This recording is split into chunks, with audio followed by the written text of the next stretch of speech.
Police reform, what Okay. really,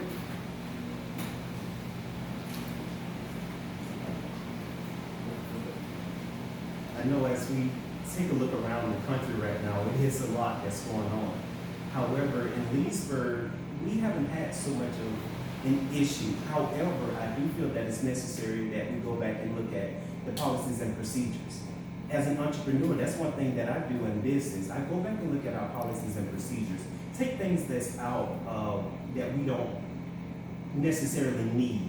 However, we can always go back and implement it. And I think that's one of the things that we should do in Leesburg. Take a look at all our policies. Some of the things that are being written has been outdated for years, 2004. And I think this is a great opportunity for us to go back and look.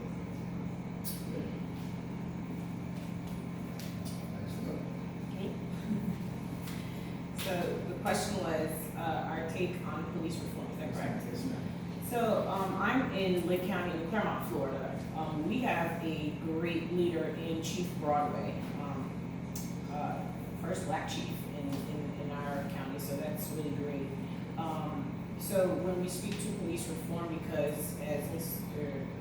Griffin was just saying, when we speak to policing, it's important that we don't address the individual as much as we address the system that's policing. I think that's what the nation's issue has been, is seeing the systemic issues, the systemic racism that we see sometimes in police academies or police industries.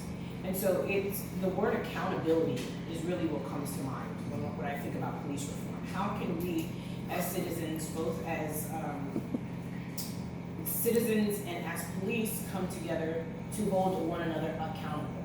Because I think that's the conversation we're not having. You know, we're having separate conversations, but no one is talking about solutions about how to bring these things together so that we are seeing accountability in our communities. I think one sure way is that I think police should police in the neighborhoods that they grow up in and that they know.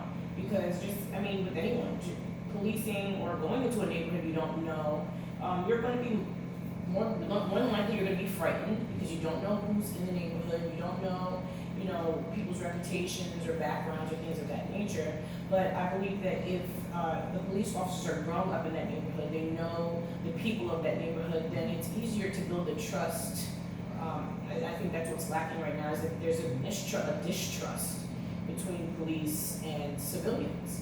And so how can you increase the trust? I think that police have to go into the neighborhoods that they normally don't go into, or police in neighborhoods that they grow up in, as well as, I talk about this all the time, there's obviously not every bad cop is a bad cop, right? Just like not every civilian is a good civilian, right? And so, but what I believe with the part about accountability again is that we want to see, as a nation, those good cops holding those bad cops accountable as well. So the word accountability comes up in several different forms, from civilian to police, from police to police, and just as a community as a whole, how do we hold one another accountable to be human to one another?